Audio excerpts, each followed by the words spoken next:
ಬೆಂಗಳೂರಿನಲ್ಲಿ ಮತ್ತೆ ನೆತ್ತರು ಹರಿದಿದೆ. ನಿನ್ನೆಯಷ್ಟೇ ರೌಡಿ ಮಣಿಕಂಠ ಅನ್ನೋನ ಕೊಲೆಯಾಗಿತ್ತು. ಈಗ ತಿಂಗಳ ಹಿಂದಷ್ಟೇ ದಾಂಪತ್ಯ ಜೀವನಕ್ಕೆ ಕಾಲಿಟ್ಟಿದ್ದ ರೌಡಿ ಶೀಟರ್ ಬೀದಿ ಹೆಣವಾಗಿ ಹೋಗಿದ್ದಾನೆ. ಶ್ರೀರಾಂಪುರ ಮುಖ್ಯ ರಸ್ತೆಯಲ್ಲಿ ಹಾಡಹಗಲೇ ನಡೆದ ರೌಡಿಯೊಬ್ಬನ ರಕ್ತದ ಕಥೆ ಇಲ್ಲಿದೆ.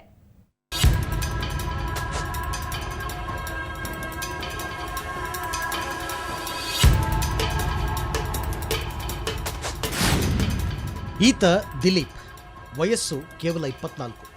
ಬಾಳಿ ಬದುಕಬೇಕಾದ ಈತ ಇವತ್ತು ಶ್ರೀರಾಂಪುರದ ಗಲ್ಲಿಯೊಂದರಲ್ಲಿ ಬೀದಿ ಹೆಣವಾಗಿ ಹೋಗಿದ್ದಾನೆ. ಇದಕ್ಕೆ ಕಾರಣವಾಗಿದ್ದು ಈತನೇ ಹಿಡಿದ ಕೆಟ್ಟ ದಾರಿ.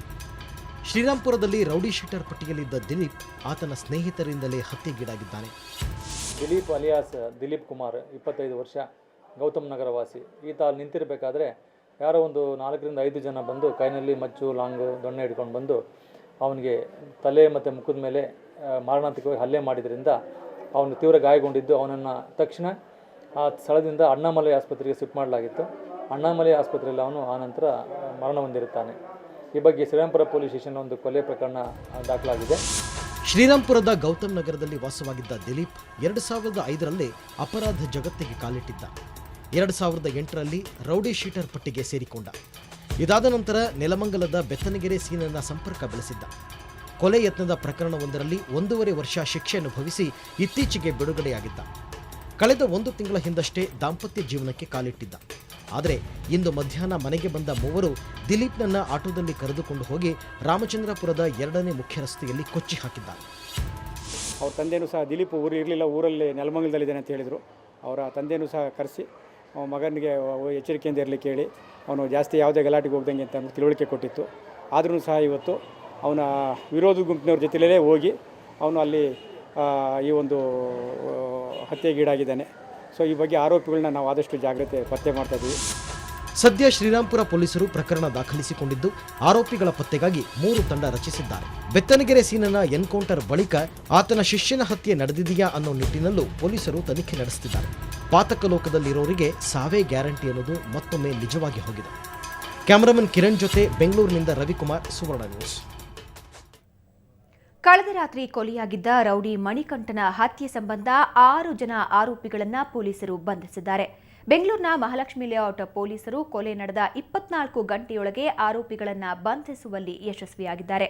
ಬೆಂಗಳೂರಿನ ಕುರುಬರಹಳ್ಳಿ ಹಾಗೂ ಕಾಮಾಕ್ಷಿಪಾಳ್ಯ ನಿವಾಸಿಗಳಾದ ಆರ್ ಗಿರೀಶ್, ಅವಿನಾಶ್, ನಾಗರಾಜ, ಸಂತೋಷ್ ಮತ್ತು ಕುಮರೇಶ್ ಕೆ ಬಾಬು ಬಂಧಿತರು. ಇವರೆಲ್ಲ ಕಳೆದ ರಾತ್ರಿ ಜೆಸಿ ನಗರದ 11ನೇ ಕ್ರಾಸ್ನಲ್ಲಿ ರೌಡಿ ಮಣಿಕಂಠನನ್ನ ಬರ್ಬರವಾಗಿ ಹತ್ಯೆ ಮಾಡಿ ಎಸ್ಕೇಪ್ ಆಗಿದ್ರು. ಹಳೆ ದ್ವೇಷವೇ ಕೊಲೆಗೆ ಕಾರಣ ಎನ್ನಲಾಗಿದೆ.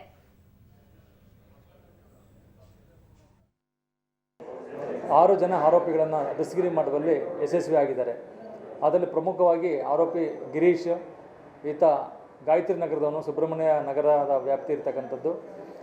ಆನಂತರ ಅವಿನಾಶ್, ಬಾಬು, ನಾಗರಾಜು ಹಾಗೂ ಸಂತೋಷ್ ಮತ್ತು ಕಮರೇಶ್ ಅಂತ ಈ 6 ಜನ ಆರೋಪಿಗಳನ್ನು ಇವತ್ತು ದಸ್ತಗಿರಿ ಮಾಡಿದ್ದೀವಿ.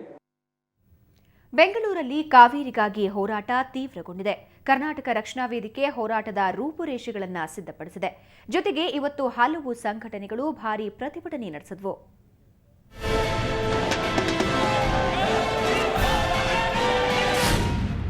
ತಮಿಳುನಾಡಿಗೆ ಕಾವೇರಿ ನೀರು ಬಿಡಬೇಕು ಅನ್ನೋ ಪ್ರಧಾನಿ ಸೂಚನೆಯನ್ನ ವಿರೋಧಿಸಿ ಬೆಂಗಳೂರಿನಲ್ಲೂ ಇವತ್ತು ಪ್ರತಿಭಟನೆ ಬಿಸಿ ಜೋರಾಗಿತ್ತು.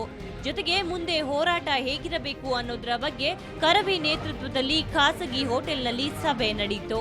ಸಭೆಯಲ್ಲಿ ಸಂಸದ ಡಿಬಿ ಚಂದ್ರೇಗೌಡ, ಟಿಬಿ ಜಯಚಂದ್ರ, ನಟಿ ತಾರಾ, ಪ್ರಿಯಾ ಹಾಸನ್, ಕಸಬಾ ನಗರಾಧ್ಯಕ್ಷ ತಿಮ್ಮೇಶ್ ಭಾಗವಹಿಸಿದ್ರು.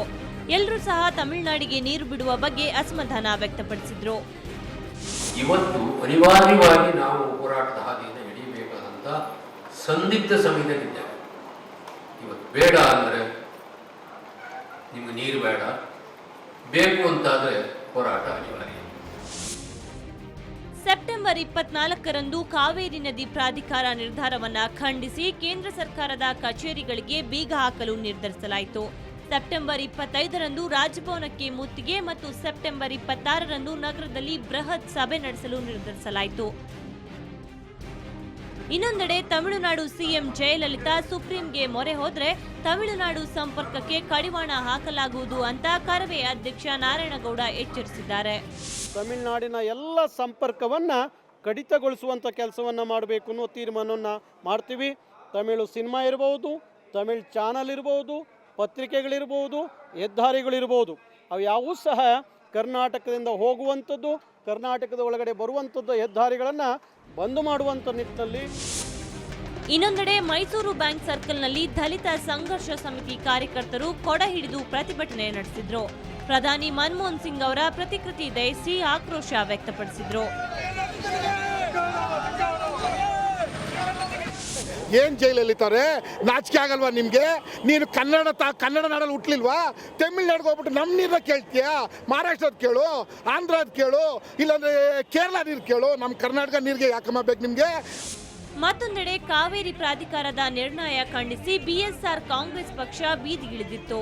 ನಗರದ ಗಾಂಧಿ ಪ್ರತಿಮೆಯ ಮುಂದೆ ಪ್ರಧಾನಿಯವರ ಪ್ರತಿಕೃತಿ ದಹಿಸಿ ಪ್ರತಿಭಟನೆ ನಡೆಸಲಾಯಿತು. ರಕ್ತ ಕೊಡೆವು ಆದರೆ ಕಾವೇರಿ ನೀರು ಬಿಟ್ಟುಕೊಡಲು ನಾವು ಸಿದ್ಧವಿಲ್ಲ ಅಂತ ಕಾರ್ಯಕರ್ತರು ಆಕ್ರೋಶ ವ್ಯಕ್ತಪಡಿಸಿದ್ರು. ಒಟ್ಟಾರೆ ಕಾವೇರಿ ನೀರಿನಲ್ಲೇ ಉಸಿರಾಡ್ತಿರೋ ಉದ್ಯಾನ ನಗರಿಯಲ್ಲಿ ಕಾವೇರಿ ಕಾವು ಮತ್ತಷ್ಟು ಹೆಚ್ಚಾಗಿದೆ.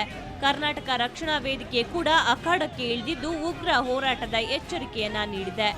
ಬ್ಯೂರೋ ರಿಪೋರ್ಟ್ ಸುವರ್ಣ ನ್ಯೂಸ್. ಈಗ ಬ್ರೇಕ್ ನಂತರ ಬೆಂಗಳೂರು ಫಸ್ಟ್ ಮುಂದುವರಿಯುತ್ತೆ.